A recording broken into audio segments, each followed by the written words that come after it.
Hi everybody. Last week we talked a whole lot about using different persuasive words and phrases and strategies that people might use to try to persuade you of something. And this week we're going to kind of continue that discussion, but we're going to talk more specifically about reasons and evidence. When you are trying to persuade someone of something, or when somebody's trying to persuade you, the first thing that you need are some really good reasons that someone might want to agree with you. Reasons are general, they're not very specific, and usually they come from your brain. But there are some differences between good reasons and bad reasons, and I'm sure that you've heard other people persuade or try to persuade with both over the years. You want to make sure when you're persuading someone that you have good reasons. Good reasons are reasons that matter to your audience, whoever it is you're trying to persuade, and good reasons can be backed up with proof or facts. Bad reasons are minor or not very important, can't be backed up with any kind of proof, or are based on somebody's opinion, but not necessarily facts. And we're going to look at some examples of both good and bad reasons. So let's think of the example of wanting a cell phone. I'm pretending that I'm a kid and I want my parents to buy me a cell phone.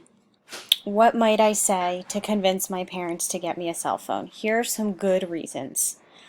Reasons that will matter to my parents, reasons that I could back up with some proof. A good reason for getting a cell phone might be that it will help to keep me safe in the case of an emergency. Another good reason is that it will be more convenient for my mom or my dad to get messages to me. And another good reason would be that it will help me with my schoolwork. All three of those things are things that are going to matter to my audience, my parents, who I'm trying to convince. And there are also things that I could actually find some proof or some facts to back up. Some bad reasons, things that I would not want to say when I'm trying to convince my parents to buy me a cell phone, are the fact that I could play a lot of games on the phone, the fact that the phones are good for sleep habits, or the fact that watching YouTube videos and making TikToks are fun. First of all, those things do not matter to my parents, so it's not going to be very convincing to them. And I can't back it up with facts. There are no facts out there that will tell you that cell phones are good for your sleep habits, so that just can't be proven. So those are things I would not want to say if I was trying to convince my parents to get me a cell phone. Those are bad reasons. They're not going to help me be very persuasive. So here's something you can try. Here's another example. I pretend that I want a puppy this time. I have 6 reasons over here. See if you can pause the video and match the reasons to the good column or the bad column. See if you can figure out which of those 6 reasons are good reasons, things I would want to say, and which of them are bad reasons, things I would not want to say. So take a minute and pause the video. See how many you can get correct. How did you do? Good reasons for somebody to get me a puppy would be number 1, pets are good for your mental health. That's important, and I could back it up with some research. Number 2, pets teach kids how to be responsible. Again, that's important, and I could back it up with some research. And number 6, puppies can be trained to protect the family. Again, it's important, and it's something that I could back up with facts. Numbers 3, 4, and 5, puppies are better than cats, puppies are fun to play with, and puppies only make a mess for a short amount of time. Not very good reasons to convince my parents to get me a puppy. Can't really back it up with facts, based on opinions, things that are not as important to my parents.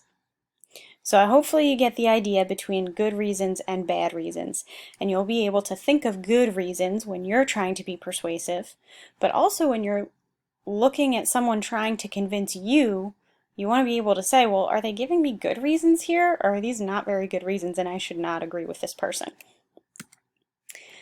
The next thing we want to look at is evidence.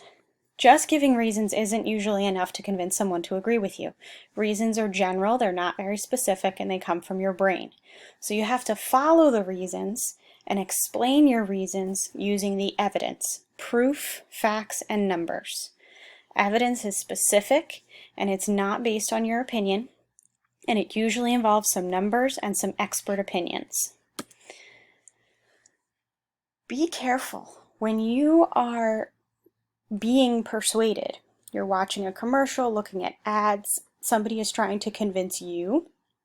People will sometimes try to use these tricks, and it sounds like evidence, it sounds like numbers and facts and statistics, but you have to be really careful because it might not be real evidence. For example, you've heard on many commercials, I'm sure, 4 out of 5 dentists recommend whatever it is they're trying to sell you. But you should immediately be thinking to yourself, wait a minute, that sounds like evidence, they're giving me some numbers, but what if they only asked 10 dentists? What if the ones who didn't recommend it have a really good reason? Like it has some awful side effect, the toothpaste turns your teeth black. Who asked these people? Did the toothpaste company ask these people? Or was it an independent researcher? Were the dentists paid to give a good opinion? Were they offered free products to say they would recommend this toothpaste? All those things are things that should be going through your head when somebody's trying to convince you. Another good example, this product comes in 6 fun colors. 6 is a number, that sounds like a good piece of evidence, but if the product is really expensive, color is not nearly as important as whether or not it works. I do not want to pay $600 for a cell phone because it's pink if it doesn't actually work. And the last example is when somebody says, according to Jim, this product lasts longer than its competitor. Well, immediately you want to be asking yourself, who is Jim? Is Jim an expert that has a good reason to be giving an opinion on this product? Or is Jim some 10-year-old neighbor who said that one product lasted longer because he dropped the other one in a toilet? Because that doesn't really count.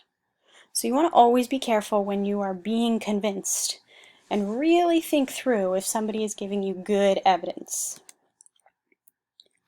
Let's go back to the cell phone example. For my cell phone, I had 3 good reasons that I might give my parents. The first one was it will help keep me safe in case of an emergency. So if I wanted to provide some good evidence to prove that point to my parents, I might look up a fact or a statistic. This is a real fact or statistic. It came from the San Francisco Chronicle.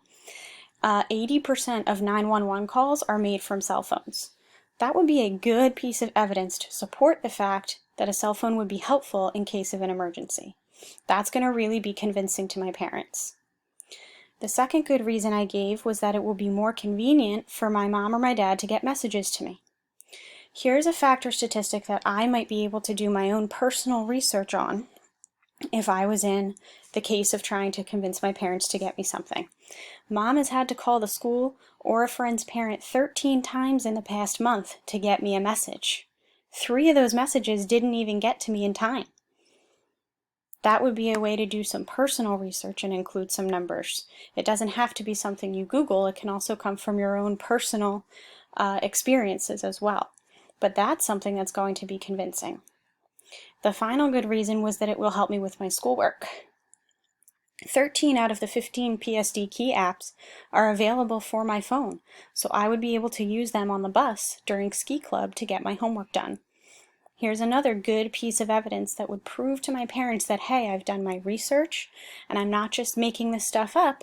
It really will help me. It really will be more convenient for you. It really will help keep me safe. That's proving my points.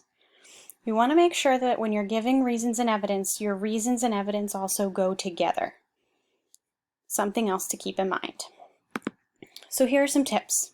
When you are reading something or watching TV, someone is trying to convince you, you should always be asking yourself, do they have good reasons? Or are these not very good reasons and I shouldn't listen to this person?